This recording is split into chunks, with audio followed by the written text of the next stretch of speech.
is a scam. And so you've heard from your friends, from your church members, from the community around you. At a time when single parenthood is being celebrated, a time when divorce has become a conversation, even in the church today, something that was not seen in the years before. At a time when economic status of people has changed and others can do without the other. We are asking these questions. Where are the champions of marriage? How do we handle issues in marriage? Is there a way to do a conflict resolution in marriage? Can we have success and a celebrated marriage in our time? Is joy still part of marriage? Ama tunavumiliana? It is because of these questions that we are here and ready to tackle them during this time. Every Thursday at KATV with me, Simon, we are here to look at those issues and to answer and to look at the elephant in the room. Does marriage still work? See you there.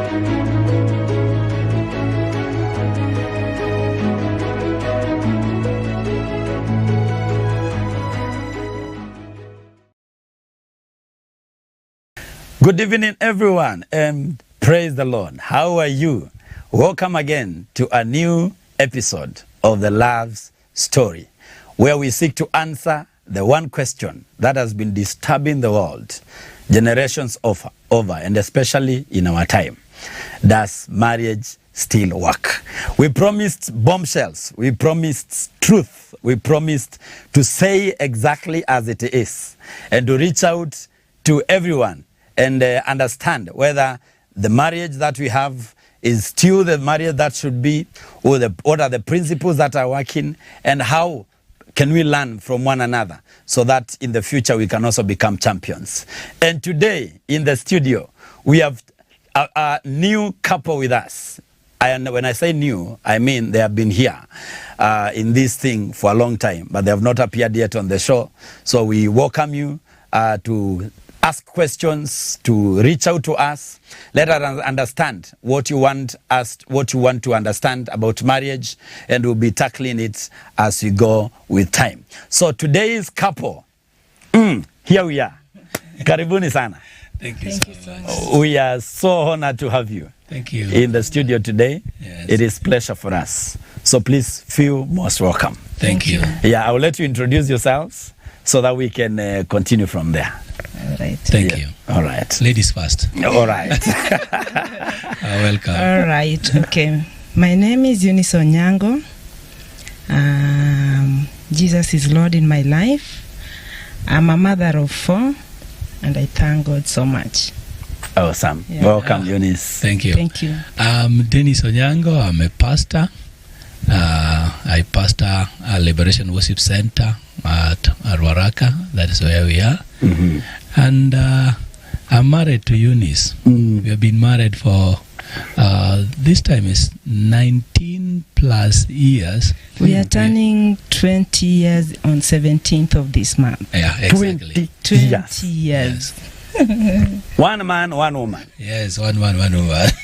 20 years. 20 years. And we thank Awesome. God.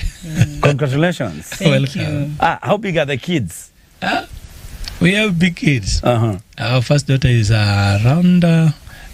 She's 19 years old. She's 19. And the second born is about Is 16 years old. And the third young. one, you know, mothers know they do. They do. I know. must accept that. So let us talk about that Let me one. help you.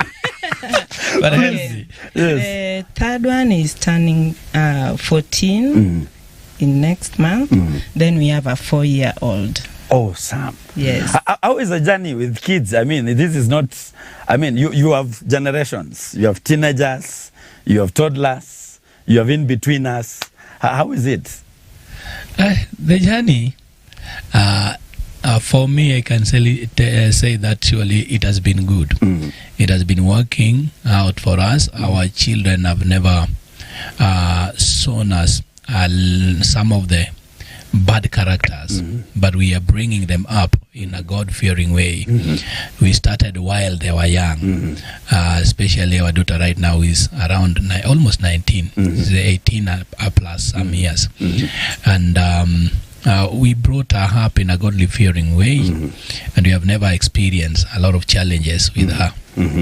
Even the young one, the one who is in secondary right now, our boy, he has got some few challenges that we have encountered, especially because of peer pressure, and also trying to know himself, and I wanted also to belong to a particular group. So all those, but we tackle them in a godly way, and he's a good boy. They all come to church with us, and we praise God together. They love the God of their mother and their father. Awesome. That is where we are, and the young ones are still under our control. Yes. And they are good people. We have never seen very big challenges with raising up our kids. Oh, thank you. Thank God. So, 20 years. Yes. 20 years. 20 years. You know, 20 years is not a few days. Those are no few days. So, how did all this start? Who started where? Okay. Maybe shortly we can hear where all this started. Let me tell you, this thing started. It was a long way, but I want to tell you how it started. Yes. You know, when you are there, I got born again at up country. I came to Nairobi from up country, and then during my staying in Nairobi, I did not come just to look for a job. I came because I was giving testimony of how God met with me. I was mentally sick, and then God healed me from mental sickness after 7 years. Awesome. So the person who brought me that I may give testimony. And after that, there is a family that took me and stayed with me, and they wanted me now to be their son. So they took me as their son. They were a very good family to me. So I stayed there preaching the gospel and doing all sorts of things and growing up as a young man. And it was good. And now it came a time now, I started now approaching ladies because I wanted to get married. Hey, I tell you the truth. You know, we people are born again, we are approaching with testimony. And you are telling a lady how you got born again, you are saved. And immediately they could hear of the mental illness. They were tracking back. And I was wounded because that is the place where I got rejection. I did not know was in Christianity. Even the very people I knew that these ones, we are coming, we are in one church, and I got a daughter in that church, and they know me.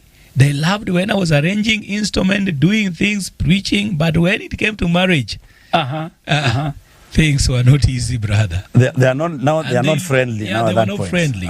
In fact, they looked at my the background and the wealth, and totally that time I was poor. I had nothing because a boy who had just come from Osago, and then they were the people who were helping me. So I got about 4 rejections, and I was wounded so badly. And after getting wounded, you know, after wounding, I could go back, prayer and fasting, making a lot of fasting, asking God, is it? One day God spoke to me plainly. I can remember very well, I was in Karura caves. You know, those were the days people were going for Karura. And I entered the central cave. To pray now for a wife. Now for this particular marriage to her. There was a lady I had already booked, and the lady loved me. I loved her. And before I could go out, because it was a 7-day dry fasting, a lady was there. She was called Monica. We had never met. She was just there also praying for an issue, but she was like a prophetess. She called me as a young man. You came praying for a wife. I said, yes. He said, no, you will not marry this one. Or the one that you have in mind this one now. You have in mind. You will not marry her. So, but I loved that lady with the whole of my heart. This is interesting. And here, a prophetess is telling, let me tell you, the following day when I walked, and I went now to look for this lady, I didn't want to tell her that I had got a prophecy about that this marriage will not work. But what I found out is that this lady had already been married. Before. I was in the cave, somebody had already married this lady. Oh my God. So you're praying for someone. So I'm praying for somebody's wife. To become your wife. This is interesting. Yet I don't know. So now, where now did this interject? Now, this made me go back to God. And I had to cut everything. Now, I'm bringing how we met. This is what I want to come to. Yes. Now, after this, another one came. And another one. And another one. But I thank God now, this one now came when I was in college. And after college now, somebody spoke to me. I was doing IT in college. It is now called Multimedia University. During our time, it was called Kenya College of Communication and Technology. So our time it was Kenya College of Communication. So I was there. And after finishing college, somebody told me, now you know what? You are not for this that you are doing. You are for the gospel. So I got a chance again to go to Bible school. So I left the IT and I joined Bible college. So after joining Bible college, here is where now, this is the time now I got major rejection. Because the people who are so close to me, whom I had already poured my heart to, this is the where now they wanted, I don't know, the enemy wanted to damage me completely. Because we were spending good quality time with the parents. We were in one church, and the lady loved me, and I loved that lady also. Because of, I'll not mess on the names. And here, I knew I was going to marry this lady now. Because we now walked along a little bit longer than the other one that the prophetess told me to leave. So at that time, again, things did not work. As Simon, I was wounded. Now the best wound I was wounded to the ground. The best wound. The best wound. That was the best. Yes. So when I was wounded that way, I said, I want to take something, I want to do something I've never done before for me to get my wife. Brother, it took me time to go back to God. 40 days. It was not even 40 days. It was 45 days because I went for 40 days and they added me 5 more days in the place so that I may pray better. You are not praying for ministry. You are not praying for anointing. I was not praying for ministry. I was not praying for anointing. You're praying to get a wife. I'm praying to get a wife. 45 days. 45 days. I prayed. One day I prayed until I was almost dying. Because I could not rise up. Whenever I could rise up, I was falling. I rise up, I was falling. The man who was the manager of the place saw me from afar and told me, Dennis, people don't pray this way. While you're praying, take at least hot water. You did not come here to kill yourself. Yes. You came here to pray. Yes. So I said, okay. He prepared for me some uji so that I may take and survive. So after taking that uji, I got relief.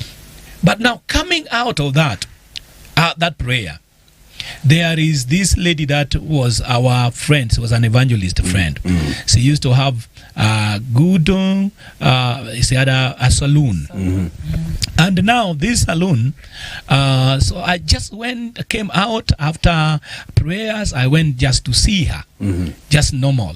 As you are going to see your sister in the Lord, so that you may share and experience on the mountain. And while I was there, I'm seeing a lady whom she's preparing, trying to make her heirs. And I looked at the mirror. You know, the lady is looking the other side. Yes. And I'm at the back. Yes. And something is speaking to me here.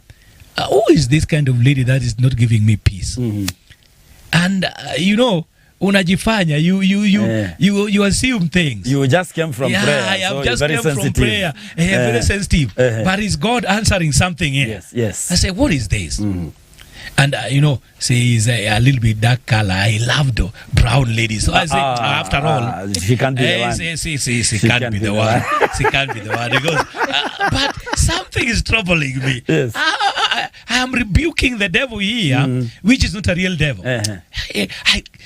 Whenever I look at her face, I say something entered in me, like but she's not brown.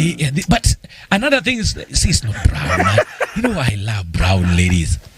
Now, what happened on that day? We stayed there for a while, and then while we are coming out, because we are coming there a little bit at evening, and we are crossing town coming to, because I was staying somewhere at Oroma, and the lady was also staying somewhere around Mudorwa. So we are the other side of Kawangware, and the lady is saying, Pastor, can we go? I say, this is a confirmation. If she's the one saying, can we go? Okay, we will go. And she paid for my bus ticket. Yes. And we went. I did not say anything. I'm troubling myself, and I didn't speak anything. Yes. We left one another town. Now that time, Bishop John Obonyo was still in town, City Victory. They were worshiping there. With me, I was worshiping with Dr. Kabachia, the late Kabachia. So he is now gone to be with the Lord. Is our dad in the Lord. Now, there was like another thing happened. We had another date to see the same lady. And then I went back there. Going back there, I met her again. I said, you know, we didn't exchange phones. We didn't, nothing. So I went back there again. I say, now she had got some problems with a certain sister. So we can shorten it. Yeah, I want to shorten it. Yes. Because it's so long. It seems like a very long story, this one. So, yes. When now they introduced me to that lady so that I may pray for her, now we started now coming closer. Oh, you are praying for that lady now. So she's the one. Now we met there, and she had that lady sister. now, yes. Yeah. Our sister. But we met at that lady's place. But we did not tell one another we are going to meet. So while we met there, the lady that was our mother, who was the saloonist, told me, pray for us, is that there is something queer about it. And I prayed, and then now we got connection. Now she did a mistake. The mistake she did, she invited me to her house so that I may know her house. She did not know. I am troubled inside. Of this black lady. This black lady. Who is attracting a heart of a brown. You know? So I went to. This is good. I had to visit at that time. I think I came from a Bible college, and it was a Thursday. And during Thursday are my fasting days. So while I went there, they had prepared. I found out with some sisters, and they had prepared good meal for me. I say, this one today I must break out my story. Yes. After eating this meal, I'm breaking here. I must speak. So on that day I spoke. You said? I spoke. As he was now walking with me outside, giving me some push because I was taking bus now to go to my place. I asked her, do you have somebody, or are you praying for? In fact, I can remember very well. Are you praying for a marriage? Hold there, Pastor. Hold there, Pastor. This has become interesting. Let me switch. Okay. Because now the story has come to her. Yes, sir. Eunice. Yes. This is a man you just met in a saloon. You locked horns, eyes. Was there anything that you felt in the first instance? And now, by the time now he's asking you those questions, and by the time he broke, through. Now tell us that story. I want you to continue that part of the story because it has now switched to your end. Thank you. Yes. So when I was there in the salon being made, my hair was being made, and I see a gentleman coming into the salon. Of course, when you are facing the mirror, you see what is happening at the back. Yes. And my heart melted. Wow. I wondered, who is this? Who is this who has come? Can this? Are there such men? This handsome man. Oh. Is it that he's still single, really? Because at that time, of course, even me, I was praying for marriage. Well, I said, now it can't be. There can't be such a handsome man without a lady in this world. Yeah. So when my hair was done and we realized that we are going to the same direction, we decided just to go. We boarded the same bus. Of course, at that time, the servant of God didn't have money. And you could see how frustrated he was. Oh, it was showing. At that time, it was showing. I was already employed. So yes. I just offered to pay his bus fare. So again, when we met, now I had, because our common friend, the one who was his friend and my friend, we were in the same church. So I asked her, sister, is that man of God married? Of course, this common friend knew us so well. So she just laughed out and said, he's not married. So that made me even pray more. God, it seems you're answering my prayers. Because my heart was at peace when I saw him. I just loved him. So wait, let me switch fast. Now, by the time now you've invited him, you've cooked food and all that. Now you're taking him out, like pushing him out as he left. What was running through? And what did he say to you at that point? Okay, at that point I was just expecting from God. Because now I don't know whether he loves me or not. But I was ready. Because I was seeing someone that was in my heart. Yeah, so immediately he asked me if I have someone. I just told him no. Then, of course, he just proposed that very day. Can you marry me? Wait. Where? Dennis, on that very moment, you've just met her twice. Yes. And the second time you're already proposing. The way I approached her, she could not say no. Wait. This is becoming interesting. Wait, what was this approach? The way he spoke to you. Did it ring something? A lot. So he says, do you want to marry me? Do you have a man? No. Let me tell you, I framed this way. I said, have you been praying for marriage? She said yes. And I told her, you have found a man. And wait. Say, what? Which man? And I say, the one talking with you. What a proposal. People. And he got his instant answer there. Wait.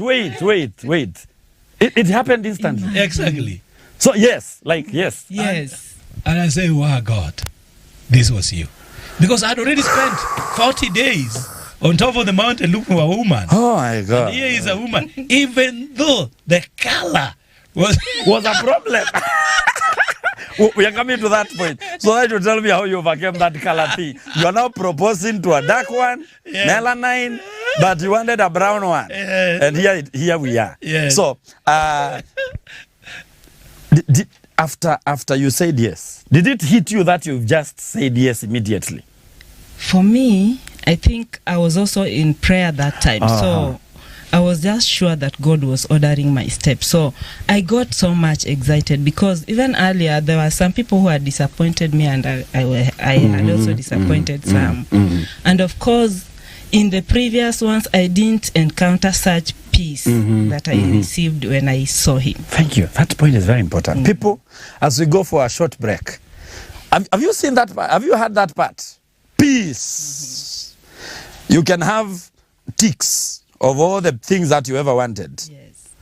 But if peace is not inclusive of all those others, you have not yet settled.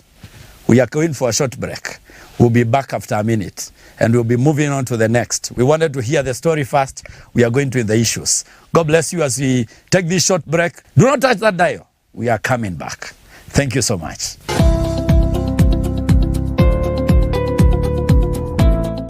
KATV, Understanding the Mind of God. In a world filled with chaos and uncertainties, where do we turn for guidance, strength, and solace?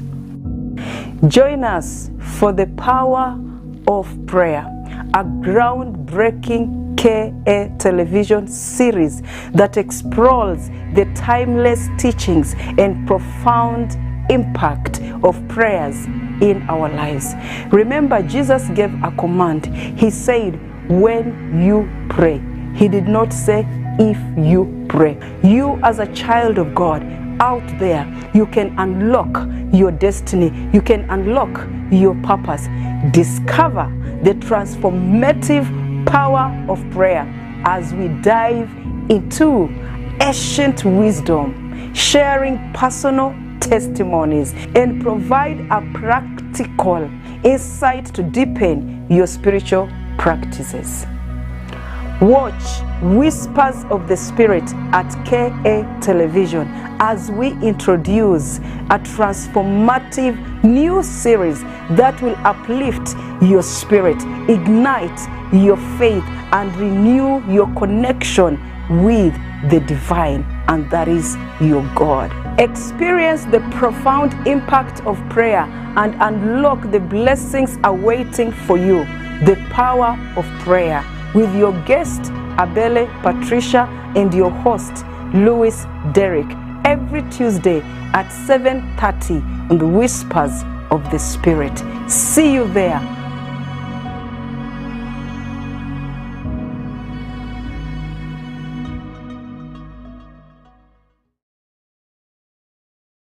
KATV, Understanding the Mind of God.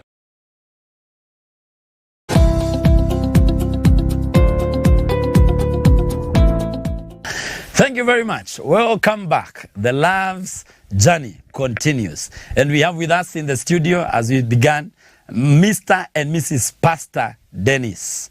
And they are from Ruaraka, where the church is, Liberation Worship Center, and we are happy to feature them. Those who have been with us in the first part of this episode know that it's been a good story to hear how they began. Now, after all this, now marriage has happened. You guys have gone, of course, I assume you did a wedding in the church and everything. Yes. You've started a family. Yes.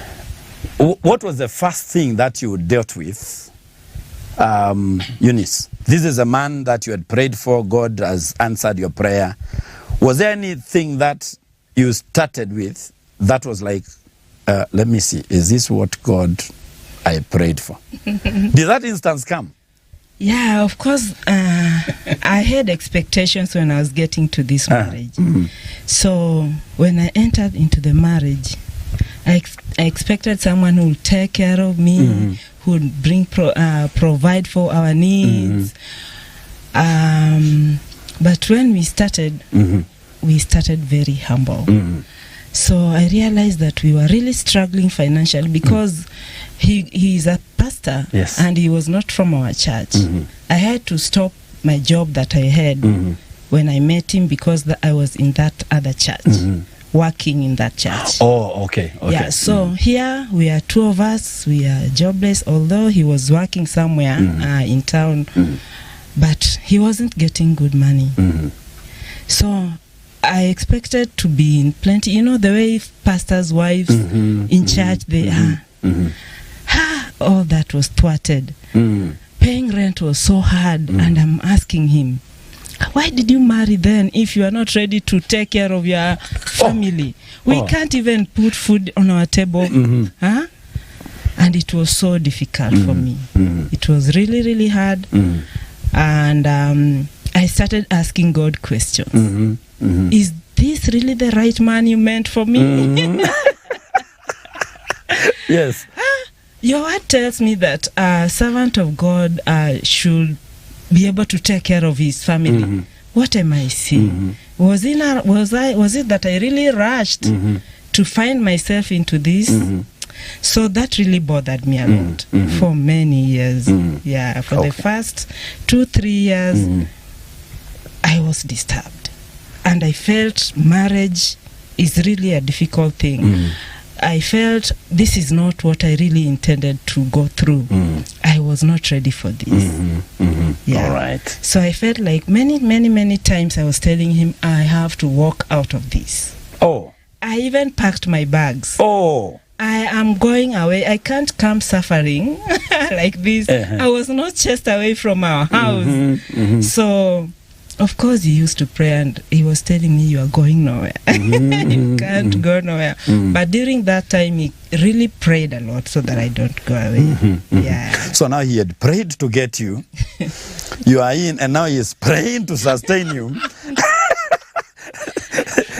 Now, Mchungaji, Yes. when all this period was happening, Yes. or even before we go to that period, Yes. what was the first culture shock that got you when you were in? Yeah. That was like, is this the lady that I was praying for? The first culture shock was immediately I married.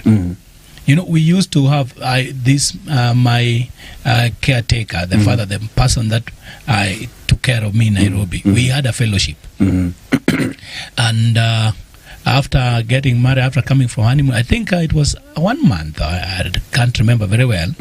So I went to go back to the fellowship we used to have. And then the fellowship went until late.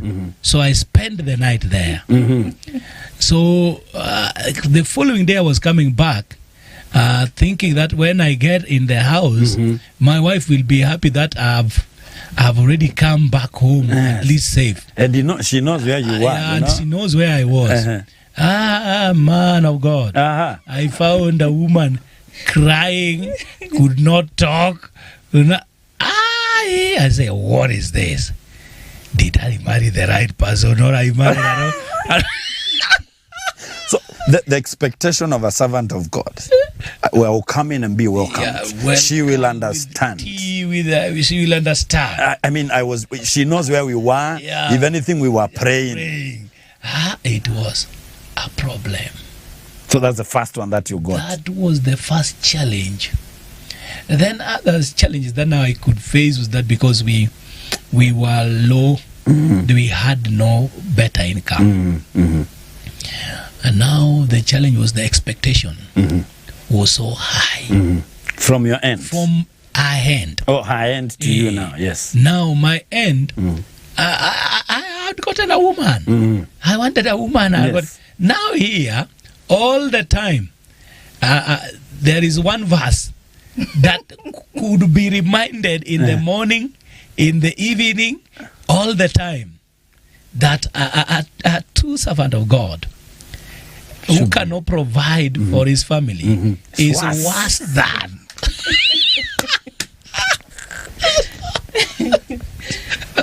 Thank you. Hold it there. Now, you said this went on for around 2-3 years before you guys settled down. Exactly. So how did you manage that period? For him, I know he got a woman, and I know he's going out there and trying his best. But from your end, you were not working. Yes. Because you had stopped now working because you were in the other church. Now you are no longer there. Yes. During this time, how did you handle the 3 years of waiting for God to establish you? Well, it was not really easy. But I really thank God for premarital counseling. When you are taught that your issues you don't even share with your parents. Of course, my parents, I never got to share with them what we are going through in our house. So I am introvert. I could not even share with other people, only to pray, although I was finding it so hard. So it is only through prayers.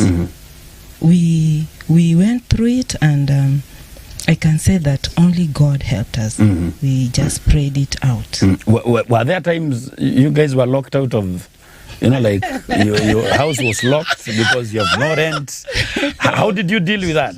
We were locked. Let me share. We were locked out severally. But I remember one time, of course, anytime the door was locked, pastor would come with a hammer and Mchungaji, unavunja. I mean, you are breaking into people's houses. You are locking, and even all these days I will pay for them. So.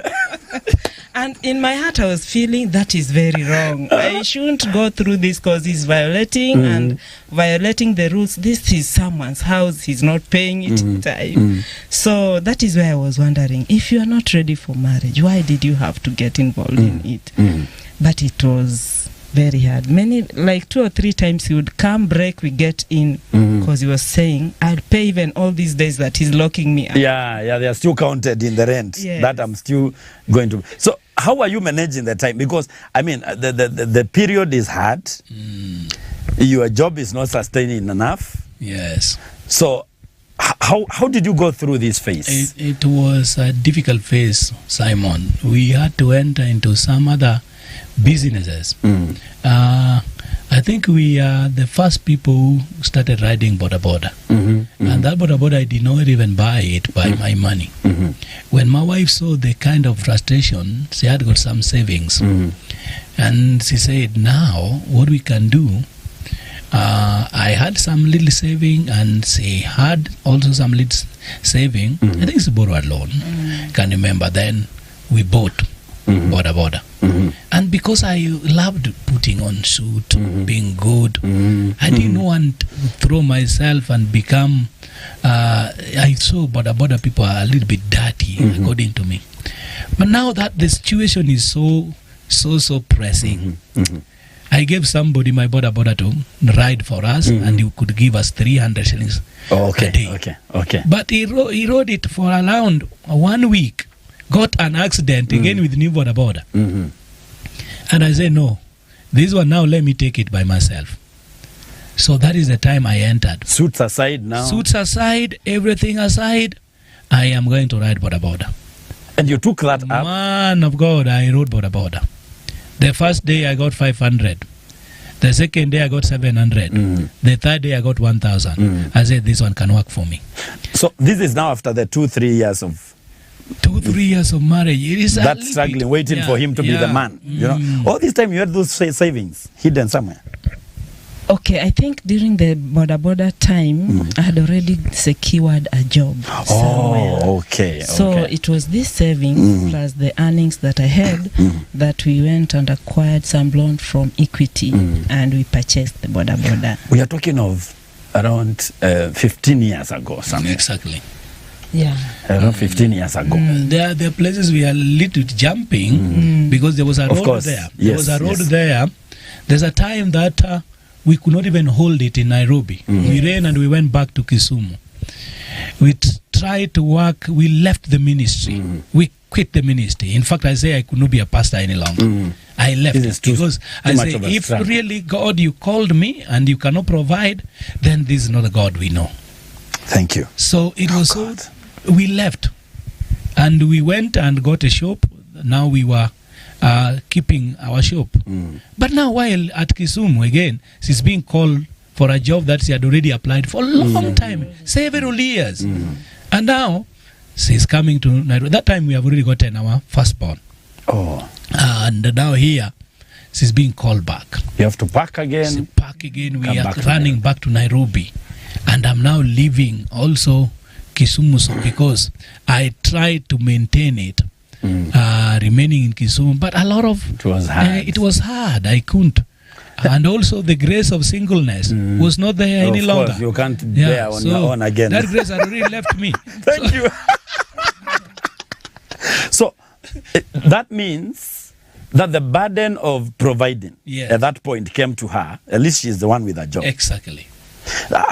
You didn't complain about this? I complained. He still complains how I really mishandled it. Though me, I didn't see that. But it was not easy. For like 6 years after he had abandoned the shop in Kisumu, he came and joined us here. And life was not easy because the job I got, the pay was not as good. So I have to go to work. I'm paying for the house help. I have to get meal for my child. We are paying for the rent. And he's here. He joined us, just sleeping and doing nothing. It was not so easy. And this is too much. Of course, I complained more. And that is how the idea of this boda boda came in. During this complaint. So it was some birth pains, you know, you are going through for something to come. I told him men ought to work. You can't just be sleeping and eating here. Because at that time, we didn't have a church. Thank you. Yeah. People, are you people hearing? This is a woman that stood by her husband. It wasn't easy for the husband, by the way. You're hearing the story. So, but Pastor, Simon, let me tell you something. Yes. The strength of my wife was this. She could not tell this story to anybody. We knew it, two people. Whatever was happening was between the two of you. Whatever was happening in between me and her Remained there. remained there. Thank you. It was concealed within ourselves. Outside, we are good people. We are dying here within ourselves. But you're surviving when we just go, a when two. we go outside, Yes. nobody can know we are suffering. When we put our suits, we are there. You can't know we lack. And to make matters even more worse, when this dog, we could not pay this house, we were going to a higher house more than that. We couldn't pay a house of 2,500. We went to a house of 4,500. We couldn't pay a house of 4,500. It was jumped up to 6,500. From 6,500, we went at a house of 8,000. What faith is this, people? Hey, God is big. But you're struggling. No, but now I say the God I serve is big. And the wife also couldn't complain because There is a point there I think we've not mentioned. yes, God spoke to us. God spoke to us. That time we were living in a 3,000 house.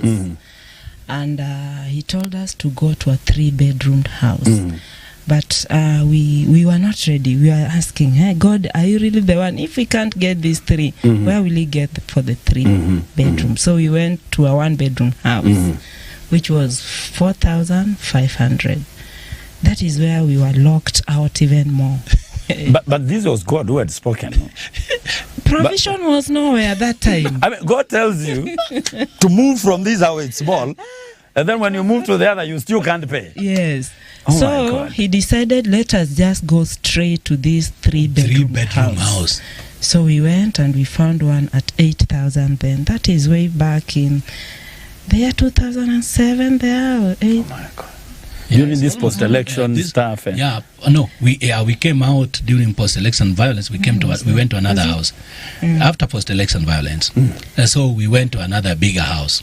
So when we got to this one, 8,000 house, God was providing. God There's no provided. way There is no day we ever had any rental. Yes. Since we went to that 3-bedroom house, where we were struggling, things changed upside down. Oh, no, I need the nitty-gritties, people. This is at this point when you're moving to the 3-bedroom, Yes. where you're not paying 8,000. Yes. You're not struggling to Yes. pay. Is that the time you are doing the border? That is the time now.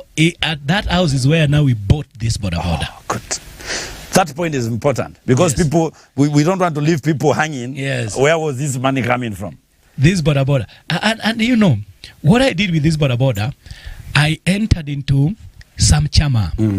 And I could ride in the morning and keep money for my rent because I know it is 8,000. So I was saving money for the rent. Then I'm saving money for the upkeep. Then I'm saving the money for my children and a fare. So I could give and a fare to. So sometimes I could take her, but sometimes I give her the fare when I have customers. I worked there. I rode border for 3 good years, and we had peace. Awesome. So that was the beginning of your breakthrough. That is the beginning as a of our family breakthrough. now. Yes. Awesome. And even during this time, I went back to college and I was now able to take care of the family and of me when I was in college also. Yes. That is awesome. So now he's taking care of. Now he's become the man now. You're the man you had prayed for. God in this marriage. I started working. So God was, before we had a problem with where is this God? I mean, is this a prayer? But now finally, after several years, you broke through and here you are. Exactly. Now you have kids, you've taken them to school, one is in college, you are able to pay and everything seems well so far. So far, a man of God, there is no cry in my house. It's gone. It went a long time ago. what happened is that we got to a church again. Now, after getting the church, and now the church was could pay us, and we bought our first car. We bought a plot. We built our house, and now we started from there. And so we bought the second car. Things worked. Things worked. One thing that I can tell people: be patient. Please.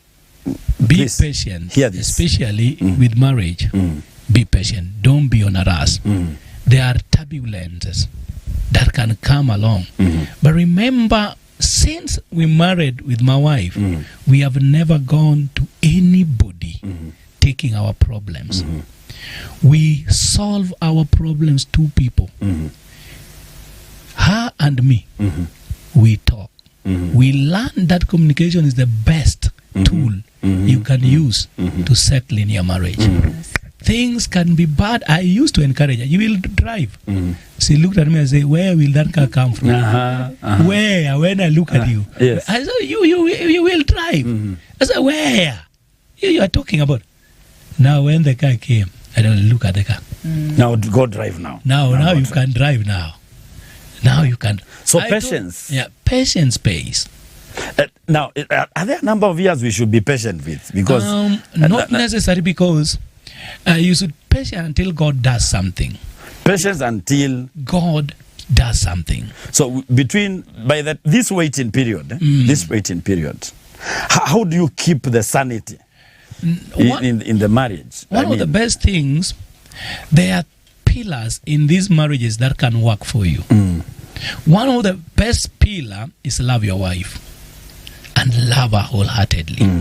When you give her love and you speak love and speak good of her, I knew very well that during the times she was providing for me, things were not easy, but I loved her.